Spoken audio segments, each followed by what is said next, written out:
जय हिंद। दोस्तों, आज हम बात करेंगे यूजीसी नेट के प्रथम पेपर का।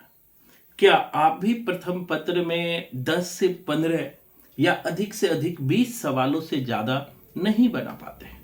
अगर आपके साथ भी ऐसा है तो पूरी वीडियो को ध्यान से देखिएगा। दोस्तों, आखिर हम क्यों 15 से 20 सवालों से ज़्यादा प्रथम पत्र में नहीं बना पाते हैं? इनके पीछे क्या कारण है? आज इसी को समझने का प्रयास करेंगे।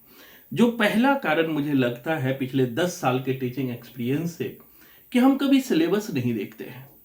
कोई भी मार्केट से बुक लेते हैं, चाहे कोई भी बुक हो, और उसी बुक पे निर्भर हो जाते हैं और उसी बुक को पढ़ के चले जाते हैं। एक बार, दो बार, तीन बार देख के चले जाते हैं और 15 से 20 सवालों से ज्यादा नहीं बना पाता है। यह बिल्कुल गलत रणनीति है दोस्तों।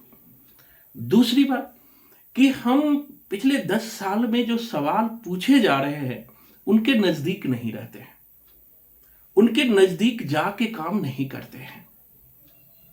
आखिर किस तरह के सवाल पूछे जा रहे हैं, उस तरह के सवालों के नजदीक हमें रहना चाहिए। हम कोई भी टेस्ट सीरीज बनाते रहते हैं, मार्केट में बहुत सारे टेस्ट सीरीज चलते हैं, उसको बनाते रहते हैं, लेकिन जो सवाल पूछ रहा है वैसे सवालों से हम बहुत दूर रहते हैं। इस कारण हमें 15 से 20 सवालों से ज्यादा नहीं बना पाते हैं। तो हमें करना क्या चाहिए? सबसे पहले तो हमें सिलेबस पता होना चाहिए, पूछा क्या जाता है। अगर 10 यूनिट है तो हर यूनिट से 5 सवाल पूछा जाता है। दूसरी बात कि प्रथम पत्र एक ऐसा पत्र है दोस्तों कि आप रट के सवाल को 25 से 30 या 35 40 नहीं बना सकते हैं। यह अंडरस्टैंडिंग बेस्ड सवाल है, आपको क्लियर कट समझ आनी चाहिए। अगर मैं कंप्यूटर की बात करूं तो पूरे कंप्यूटर सेक्शन से 5 सवाल पूछे जाते हैं और ये क्लियर कट आना चाहिए। अगर सवाल पूछा जाता है इनपुट क्या है, आउटपुट क्या है, इनपुट आउटपुट दोनों क्या है, तो क्लियर कट आपको पता हो। इसी तरह अगर सवाल पूछ रहा है आपको कंप्यूटर सिस्टम क्या है, कंप्यूटर सिस्टम के कितने पार्ट है, सीपीयू क्या है, मेमोरी क्या है, प्राइमरी मेमोरी क्या है, सेकेंडरी मेमोरी क्या है, इन सब को बारीकी अंतर आपको पता होनी चाहिए। अगर मैं कहूं सीपीयू के कितने पार्ट हैं, हर साल सवाल पूछे जाते हैं यहां से। सीपीयू के कितने पार्ट हैं, चाहे एएलयू हो, कंट्रोल यूनिट हो, मेमोरी यूनिट हो, हर चीजों पे हमें बारीक नजर। अगर आप भी चाहते हैं कि प्रथम पत्र में आपको 30 से 35 या 40 सवाल सही हो, तो हर टॉपिक को एनालिसिस कीजिए, हर टॉपिक पर बारीकी नजर रखिए। अगर हर टॉपिक पे बारीकी नजर रखेंगे तो आपका स्कोर ऑटोमेटिक इंप्रूव होता जाएगा। आखिर हम कैसे अपने प्रश्नों को ज्यादा से ज्यादा बना सकते हैं परीक्षा में पूछे जाने वाले सवालों को? तो हम 1 वीक का फ्री क्लास देते हैं। आप क्लास मत लेना, मैं किसी बच्चों को नहीं कहता हूं आप क्लास लो ही, ये आप पे निर्भर करता है, लेकिन जरूर सीख लो सवाल पूछा कैसे जा रहा है। ये फ्री ऑफ कॉस्ट में सिखाता हूं, बिना फी का, बिना रजिस्ट्रेशन फी का। सिर्फ कॉल करना है, मैसेज कर देना है, नाम और एड्रेस, और आप 1 वीक के ट्रायल क्लास, 1 वीक के फ्री क्लास में आप सीख जाएंगे प्रथम पत्र पढ़ा कैसे जाता है। प्रथम पत्र में हम कैसे 35-40 सवाल 50 में से बना सकते हैं, आपको एक एक पॉइंट समझाएंगे।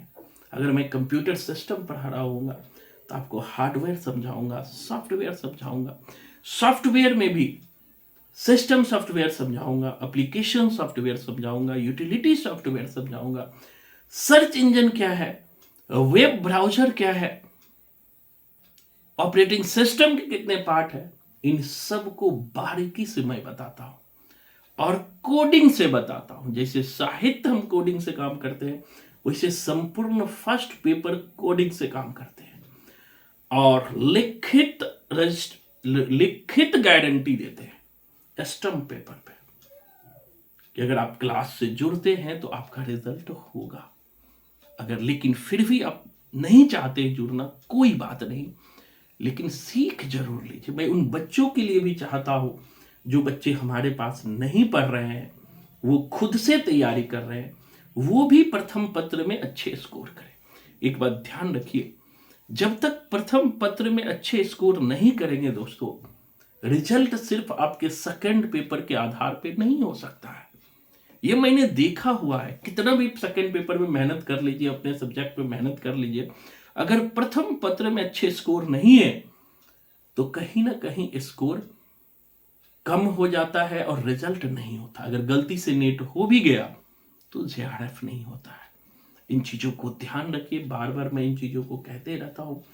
तो एक रणनीति बनाइए, एक उत्तम रणनीति बनाइए, उत्तम सोच बनाइए और हर टॉपिक को एनालिसिस कीजिए।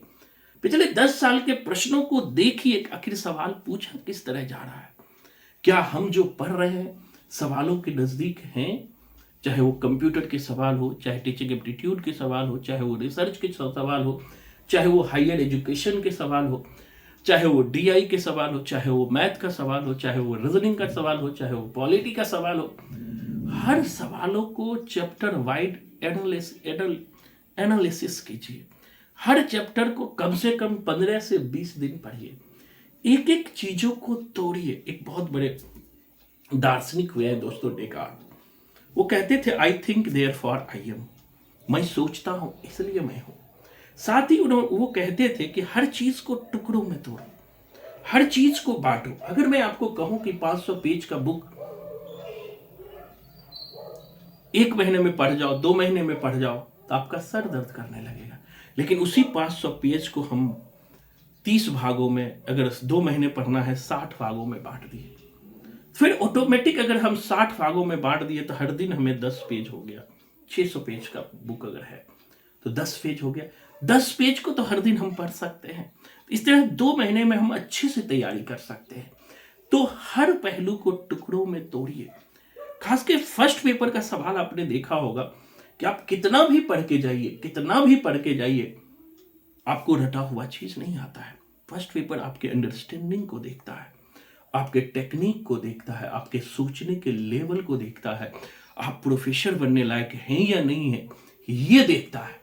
तो इसके लिए आपके अप्रोच का उत्तम होना दोस्तों जरूरी है। जब तक अप्रोच उत्तम नहीं होंगे, सवाल आपसे नहीं बनेगा। तो मैं ये बात एकदम दावे के साथ कहता हूं, अपनी रणनीति को बदलिए, प्रथम पेपर में भी अच्छे स्कोर लाइए, तभी आपका रिजल्ट हो सकता है।